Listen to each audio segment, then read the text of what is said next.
दोस्तों, अगर मैं आपसे कहूँ कि आने वाले वक्त में हमारे भारत के नक्शे में हिमाचल प्रदेश, लद्दाख, सिक्किम, अरुणाचल प्रदेश, उत्तराखंड और उत्तर प्रदेश जैसे राज्य दिखेंगे ही नहीं, तो ये सभी राज्य एक दिन अचानक से गायब हो जाएंगे। तो क्या आप मेरी इस बात पर यकीन करेंगे?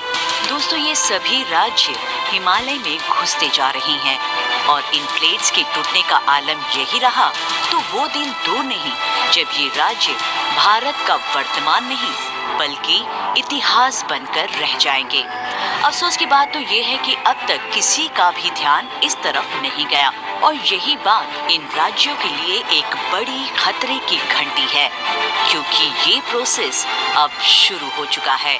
दोस्तों, भारत में लगातार भूकंपों की संख्या बढ़ रही है और इसके पीछे क्या वजह है, इसका खुलासा हाल ही में किया गया। वैज्ञानिकों के नए विश्लेषण में ये बात सामने आई है कि तिब्बत के नीचे भारतीय टेक्टोनिक प्लेट फट रही है, लेकिन ऊपरी हिस्सा यानी यूरेशियन प्लेट ऊपर उठ रहा है और फैल रहा है। इसकी वजह से हिमालय की ऊंचाई बढ़ रही है। साथ ही हिमालयन बेल्ट के आसपास भूकंपों की संख्या बढ़ रही है। जैसा कि हम सब जानते हैं कि भारतीय और यूरेशियन टेक्टोनिक प्लेट के टकराव से ही हमारा हिमालय बना था। अंतर्राष्ट्रीय वैज्ञानिकों के समूह ने ये जानकारी दिसंबर में अमेरिकन जियोफिजिकल यूनियन कॉन्फ्रेंस में दी थी, जिसमें ये बताया गया कि भारतीय टेक्टोनिक प्लेट डिलेमिनेशन की प्रक्रिया से गुजर रही है, यानी दो हिस्सों में बट रही है।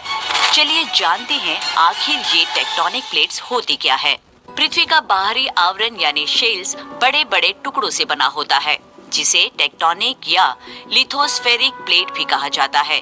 ये प्लेट सख्त चट्टान का एक बहुत बड़ा स्लैब होता है। ये टेक्टोनिक प्लेटें आपस में एक दूसरे से जुड़ी होती हैं, जो पृथ्वी के क्रस्ट और कोर के बीच की परत मेंटल पर तैरती रहती है। और अब भारतीय प्लेट का निचला हिस्सा लगातार मेंटल में धंसता जा रहा है और ये प्रक्रिया तिब्बत के नीचे हो रही है। इस स्टडी को करने के लिए वैज्ञानिकों ने भारतीय और यूरेशियन प्लेट की टक्कर वाली जगह पर भूकंपीय तरंगे भेजी, जिसके बाद मिले डेटा से ये स्टडी की गई। भूकंपीय तरंगों ने साफ बताया कि भारतीय प्लेट फट रही है और प्लेट के क्रस्ट यानी ऊपरी हिस्से में बड़ी दरारें आ रही है, जो 100 से 200 किलोमीटर के बीच हो सकती है। यानी ये दरार प्लेट्स के बीच बनी फोर्स की वजह से और बड़ी हो सकती है, जिसका असर धरती के केंद्र यानी कोर तक जाएगा। वैज्ञानिकों ने जब 3DS वेव्स रिसीवर के जरिए हिमालय के नीचे की स्टडी की, जिसके बाद ऐसे खुलासे हुए जो आपके होश फाख्ता कर देंगे। पहला, तिब्बत के दक्षिण में 90 डिग्री नीचे लिथोस्फीयर एथनोस्फीयर बाउंड्री पर ये हलचल बढ़ रही है। दूसरा, पूर्व दिशा की ओर भारत के नीचे के मेंटल के पास ग्रेविटी के असर से ऊपरी हिस्सा अलग हो रहा है। कुल मिलाकर कहे तो भारतीय टेक्टोनिक प्लेट और तेजी से टूट रही है, जिसका भयानक असर भारत के हिमाचल प्रदेश, लद्दाख, सिक्किम, अरुणाचल प्रदेश, उत्तराखंड और उत्तर प्रदेश जैसे राज्यों में देखने को मिल सकता है। लेकिन ये हलचल सिर्फ भारत में ही देखने को नहीं मिल रही। भारत के अलावा अफ्रीका भी दो हिस्सों में बट रहा है। अफ्रीका, जिसे कार्डल ऑफ ह्यूमन काइंड भी कहा जाता है, ये एकमात्र ऐसा महाद्वीप है जहां होमोसेपियंस के जीवाश्म का सबूत है। ये 54 देशों का घर है, जो दुनिया के किसी भी कॉन्टिनेंट यानी महाद्वीप में सबसे ज्यादा है। ये दुनिया का सबसे गर्म महाद्वीप है, जो कभी 10,000 राज्यों से बना था, लेकिन अब इसका भूगोल यानी जियोग्राफी जल्द ही बदल सकता है, जिसका इसके भविष्य पर बहुत बड़ा असर पड़ सकता है, क्योंकि दुनिया का दूसरा सबसे बड़ा महाद्वीप अफ्रीका अब जल्द ही दो हिस्सों में बंटने वाला है। माना जा रहा है कि भविष्य में एक नए महासागर के बनने से अफ्रीका दो हिस्सों में बंट सकता है। शोधकर्ताओं के मुताबिक कॉन्टिनेंट के दो मुख्य हिस्से अलग हो रहे हैं, जिसके नतीजे के रूप में एक नई वाटर बॉडी बन सकती है। इसे ईस्ट अफ्रीकन रिफ्ट यानी पूर्वी अफ्रीकी दरार के रूप में भी जाना जाता है, यानी घाटियों का एक नेटवर्क जो लाल सागर से मोजाम्बिक तक लगभग 3,500 किलोमीटर लंबा है। पूर्वी अफ्रीका में सोमालियाई टेक्टोनिक प्लेट पूर्व की ओर बढ़ रही है, जिससे ये बड़ी पुरानी न्यूबियन टेक्टोनिक प्लेट से अलग हो रही है। वहीं सोमालियाई और न्यूबियन प्लेटें भी उत्तर में अरब प्लेट से दूर जा रही है। ये प्लेटें इथियोपिया के दूर क्षेत्र में मर्ज हो जाती है, जिससे वाई आकार जैसे रिफ्ट सिस्टम बन जाता है। 2005 में इथियोपिया के रेगिस्तान में 35 मील लंबी दरार ईस्ट अफ्रीकन रिफ्ट के फॉर्मेशन ने एक नए वाटर बॉडी के बनने की ओर इशारा दिया।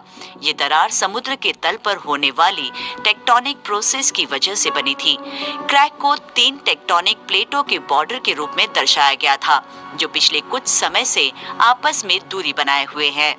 ये दरारें पृथ्वी के क्रस्ट में 2 पैरेलल सेट से बनी है, जबकि पूर्वी दरार इथियोपिया और केन्या से होकर गुजरती है। पश्चिमी दरार युगांडा से मलावी तक एक आर्क बनाती है। पूर्वी ब्रांच शुष्क है, जबकि पश्चिमी ब्रांच कांगोलीज रेन फॉरेस्ट की सीमा पर मौजूद है। भूकंप और ज्वालामुखी के ऑफशोर जोन्स की खोज के साथ साथ पूर्वी और पश्चिमी दरारों का अस्तित्व इस बात का प्रतीक है कि अफ्रीका धीरे धीरे कई लाइंस के साथ खुल रहा है, जो हर साल करीब 0.25 इंच जितना है। अभी दरार पैर के नाखून के दर से बढ़ते हुए बन रही है।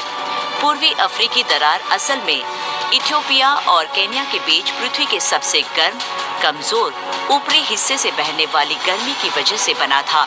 इस गर्मी की वजह से ऊपर के क्रस्ट का विस्तार हुआ और बढ़ने लगे, जिससे ब्रिटल कॉन्टिनेंटल रॉक यानी भंगूर महाद्वीपीय चट्टान में खिंचाव हुआ, जिससे हाई वोल्केनिक गतिविधि हुई, जिसमें बाद में अफ्रीका की सबसे ऊंची पर्वत चोटी माउंट किलिमंजारो का बनना शामिल था। यदि अफ्रीका वास्तव में टूट जाता है तो ऐसा कैसे होगा, इसके लिए ऑल्टरनेटिव तरीके हैं। सबसे आम सिनेरियो में सोमालियाई प्लेट का ज्यादातर हिस्सा अफ्रीकी महाद्वीप के बचे हुए हिस्से से अलग हो रहा है, जिसके बीच में समुद्र बन रहा है, और इस तरह इस नए भूभाग में Somalia, Eritrea, Djibouti, Ethiopia, Kenya, Tanzania और मोजाम्बिक के कुछ ईस्टर्न पोर्शन शामिल हो सकती हैं। दूसरे सिनेरियो में सिर्फ तंजानिया और मोजाम्बिक का पूर्वी हिस्सा अलग हो रहा है। लेकिन अगर अफ्रीकी महाद्वीप नहीं टूटा तो इथियोपिया और केन्या में दरार अगले कुछ मिलियन सालों में एक नई सोमाली प्लेट बनाने के लिए बढ़ सकती है। लेकिन तब भी अफ्रीका 2 भागों में नहीं बढ़ सकता। दरार पैदा करने वाली जियोलॉजिकल फोर्सेस सोमालियाई और न्यूबियन प्लेटों को खिसकाने में बहुत धीमी साबित हो सकती है।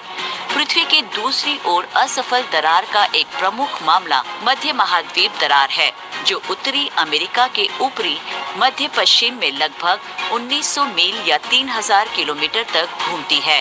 पूर्वी अफ्रीकी दरार की पूर्वी शाखा एक फेल्ड रिफ्ट है, हालांकि पश्चिमी इकाई अब भी बहुत एक्टिव है।